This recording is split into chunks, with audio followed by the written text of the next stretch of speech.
Noé Richard, j'ai 21 ans, je suis actuellement en mention complémentaire sommellerie à Tain-l'Hermitage.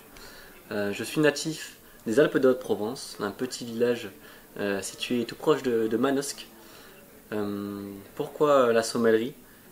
J'aime faire plaisir, je suis aussi quelqu'un assez créatif, j'aime inventer des choses, imaginer des choses, et ce métier laisse libre cours à ma créativité et me laisse m'exprimer dans ce que je veux faire, proposer des accords, faire découvrir des vins aux clients. C'est ça que j'aime dans ce métier et c'est pour ça que j'ai choisi ce métier.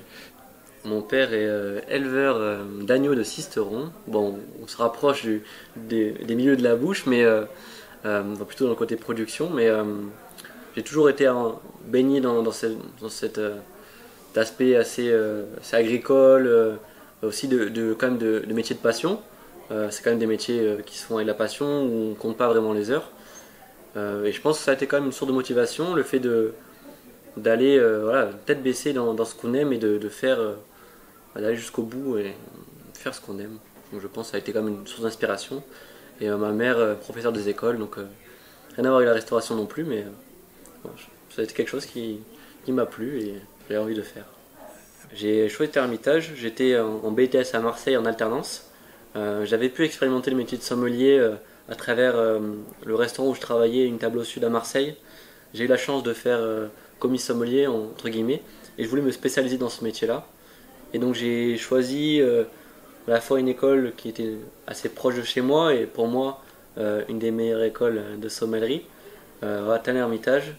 J'ai vraiment eu envie d'aller à cette école particulièrement et je suis rentré, donc je suis très heureux.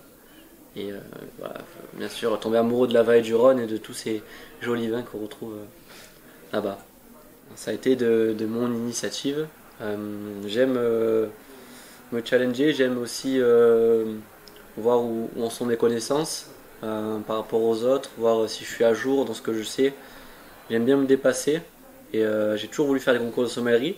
Voilà, le concours Gassier, ça a été l'opportunité d'en faire un. Ça a été c'est le premier concours de sommellerie que je fais. Et ça a été une superbe expérience et content de l'avoir fait.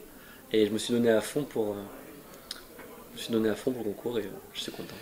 Tu étais spectateur il y a quelques jours de la finale du Chapoutier. Oui. De te retrouver face au vainqueur du Chapoutier, est-ce que ça a créé un peu de stress ou un peu de doute? Un peu de stress. J'ai quand même pu analyser au final ses points forts et ses points faibles, étant donné que j'étais moi dans les backstage du concours. Mais oui, un peu de stress. Mais après, c'est un copain qui est aussi du même lycée que moi, mais un peu de stress quand même. J'attends de m'ouvrir au vin du monde.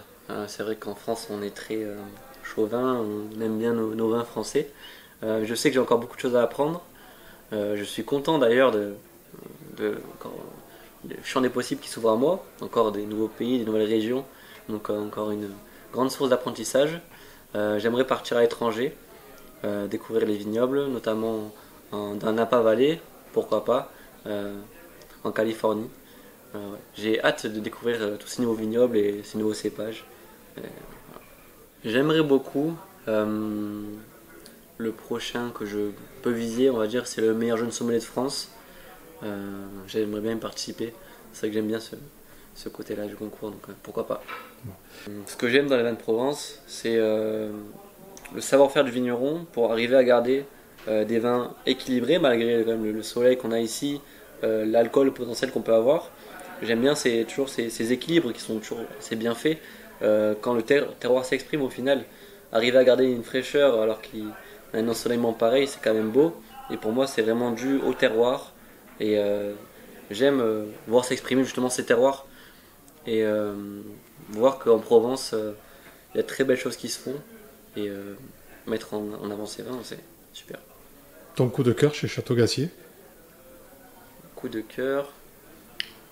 Au final, une cuvée assez facile, facile d'accès, la cuvée Esprit Gassier, en blanc pour moi. Qui est vraiment dans un style très accessible, sur côté très aromatique, ce côté pamplemousse, agrumes, qui est très agréable et qui pour moi est superbe à déguster, que ce soit aussi qu'elle se suffit à elle-même, mais aussi accompagnée pour les monstres de cuisine méditerranéenne, sur des poissons, des jolis crustacés. Pour moi, c'est une très jolie cuvée qui s'exprime vraiment sur le côté très aromatique et avec une belle fraîcheur. Les derniers conseils que Christophe Santos m'a dit, c'était hier soir, quand j'étais un peu pessimiste par rapport à la demi-finale que j'avais fait. Il m'a dit d'y croire, d'avancer, d'aller de l'avant et de prendre du positif, quoi qu'il se passe, que je gagne ou que je perde, tirer du positif de l'événement, profiter et s'amuser avant tout. C'est un conseil qu'il m'a donné.